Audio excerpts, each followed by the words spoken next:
in my Lego kingdom.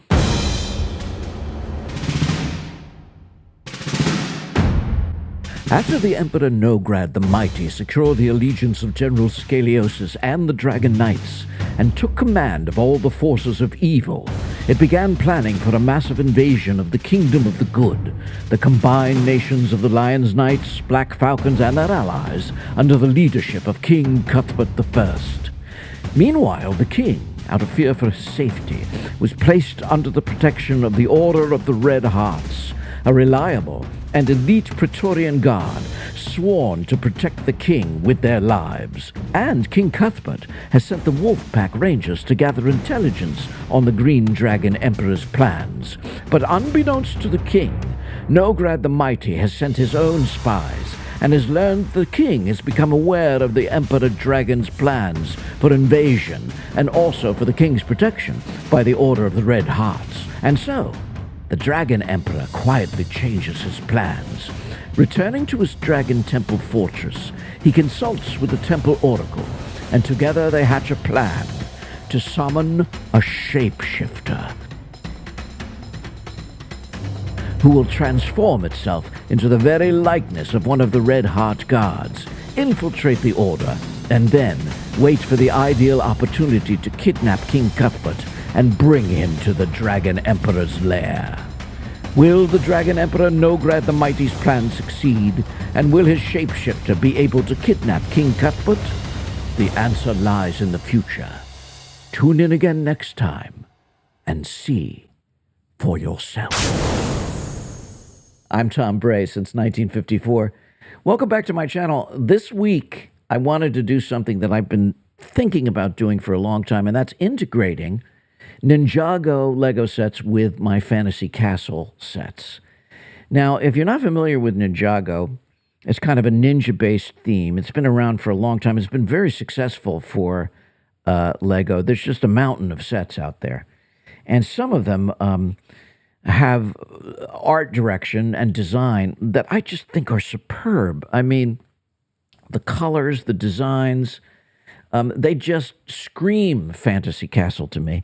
And it was pointed out to me by many of you in comments that when I was thinking about how I should build out my Fantasy Castle world, I should look at Ninjago sets.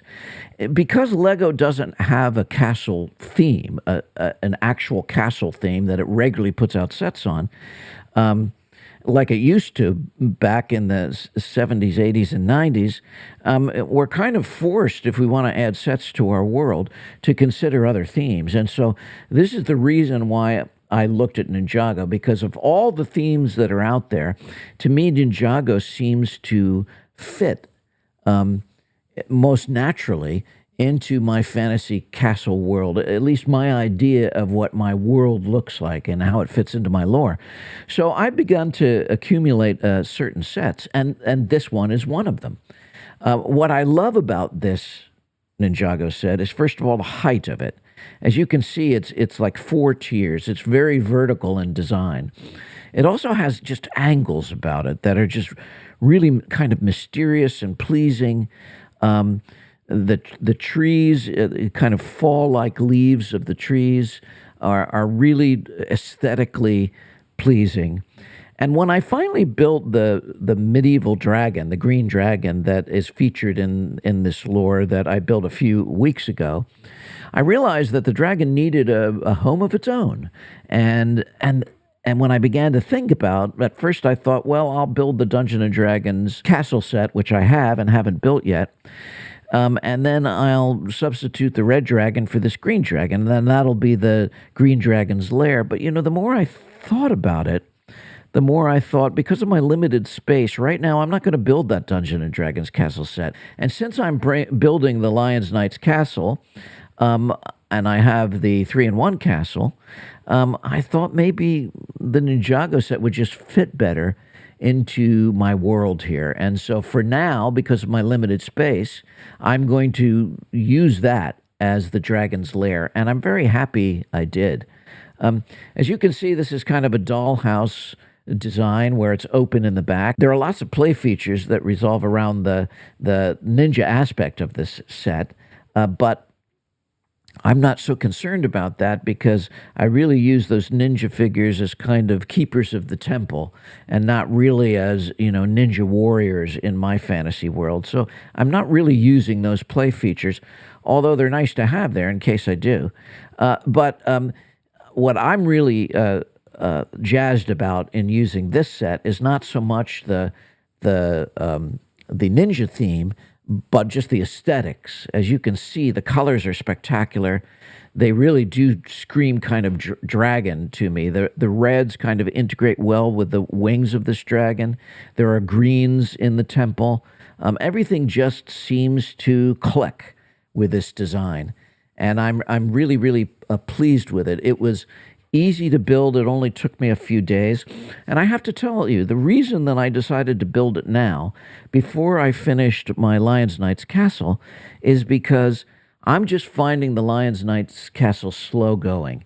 And it could be because it's just such a big set to build. And I've never really built on my own a huge set. The big set that I built with my family, and that is the Disney castle.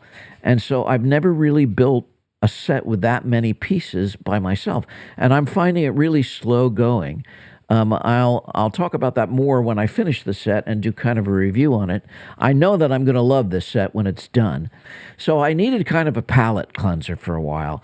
I was getting a little bit frustrated with that castle build, and so this Ninjago set really fit the bill because it took me about 3 days to build, just working maybe an hour or two a day, and it was just so pleasant to build. And from the perspective of a senior builder, since I am 70 and a senior fan of Lego, I should say that one of the things I appreciated about this set was its clear and extremely simple directions. I think this set is rated for age 9 and up, and the pieces are around the 1,000 piece count.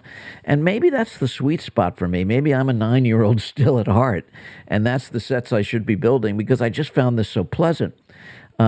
You'll notice that on the page here, the directions often went one piece at a time. You grab a piece and it shows you where to put it. Maybe 2 or 3 pieces at a time, as opposed to a very complicated section that you had to build. I just found that refreshing. It was quick going.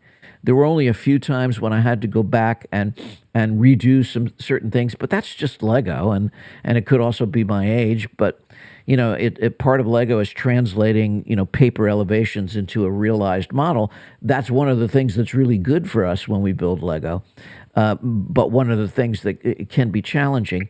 It's been much more challenging with that complicated castle set than it was for this Ninjago set. Like I said, there were only 3 or 4 times when I had to go back and redo.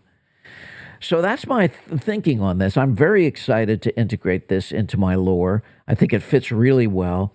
And it's a magnificent display piece. It really fits in with the vibe of the castle world, with the castles in the distance and the forestmen in the distance. I'm really happy with this, and I have other Ninjago sets that I'm going to integrate in. I think I found the thing that will provide me with some fantasy castle building elements before Lego releases in the spring, that new 3-in-1 castle set, and perhaps even what I'm hearing, that unicorn set that might be something that will be of interest. I'm also looking forward to building the Oz City set because I think that it would be really fun to have Oz as an adjoining kingdom with my fantasy castle world. I can think of ways to integrate that, a winged monkey army, maybe trying to get a hold of some of the monkeys from the Monkey Kid sets that Lego puts out. That could be really fun, and to have those armies, attacking my fantasy castle world. Anyway, here's another look at this Ninjago build that I did this week. I hope you enjoyed it. I hope you will consider adding Ninjago to your fantasy castle world. Thank you for all your support, and we'll see you again next time.